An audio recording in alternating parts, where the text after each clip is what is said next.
We can see out in the horizon past East Mount Barron, you can see the smoke plume coming up from a prescribed burn. This is a so-called hazard reduction burn.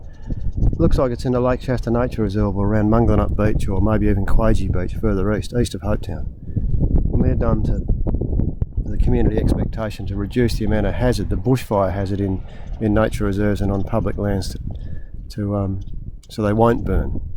So it's a prescribed burning, it's called, and it's controversial.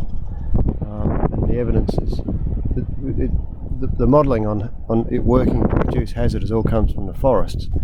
There's not enough work done here, very little work done in these sort of communities to actually measure how much hazard it does reduce by. It's a source of some contention in the community, and there's some community efforts into actually trying to get a better understanding of the actual what hazard is before and what hazard returns afterwards fairly quickly.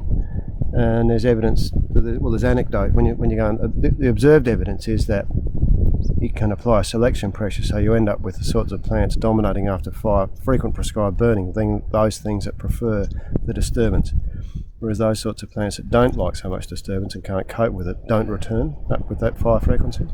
So there's a selection pressure being applied. But in any event, a lot more monitoring and some really fairly simple research on before and after would help us understand better whether it's useful or not, because it seems there's some fairly strong evidence to suggest that it's not very useful and it's expensive. So what you can see is that as that smoke develops and the fire gets larger and throws all of that carbon up into the atmosphere, you can see it developing its own clouds through there, and they're called pyrocumulus clouds, I'm told, which is cumulus clouds created by fire, or the smoke from fire.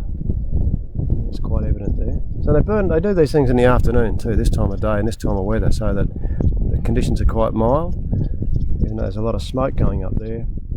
They probably lit that from an aeroplane or from a helicopter over a large area. Puts a lot of smoke up.